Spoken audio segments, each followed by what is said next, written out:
Once TidyUp has finished, you're going to be able to see a few things. So please notice that question banks cannot be scanned for file usage. So that's something that you need to keep in mind. But you're going to see three tabs here: Files, Folders, and Canvas Content.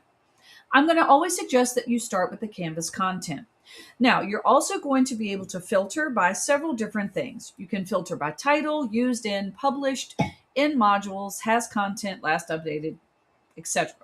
But the thing I want to suggest is that you start by looking in the used in.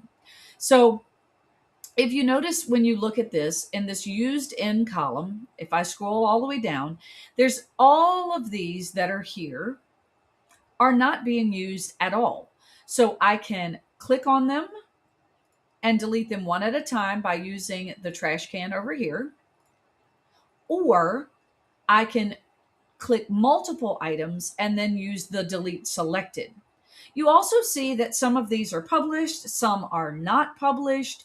Again, it's going to be totally up to you. Now, if you think you have duplicates, what I would suggest doing is by filtering by title.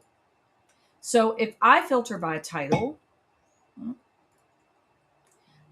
you can see that it now shows me used in, whether or not it's published, and it has content. Now, you may find there are some pages that are blank. That means they won't have any content in them.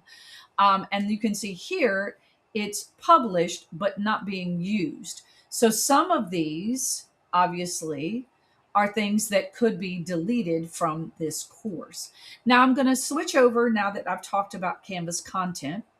I'm actually going to go back to used in, and I can now click on these things that are here, and I can delete them. So I'm going to delete those things. And now I'm going to go over to files. Files are a little bit different. So files, you're going to see a few things. Again, you have the file name, you have used in, etc. You can filter by used in, which is what I would suggest doing. And now, again, you're going to be able to click on and delete anything you need to. Now, if you're not sure what it is, if you hover, you're going to be able to hover over the images to see what they are. Obviously, some of these things I want to get rid of, so I can click on them and then delete them. Now, in a minute, oh, here we go. So now you can see that this discussion icon is locked. What does that mean? So this means that it is attached to something somewhere, but it is not in something obviously being used. So you can delete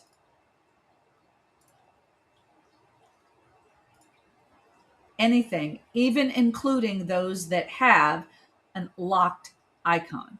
It just means that it is restricted access. If you notice that, that means that it may not be visible to students even though it's in the course. So that is what the locked sign means. So again, you see that here.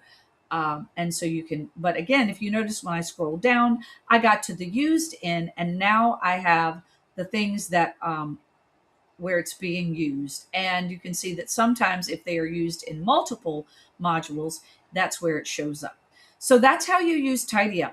Really easy. And then once you're done, then when you run You Do It or anything else, all of the unused items are gone, and you don't have to worry about them showing up as part of your You Do It scan or score.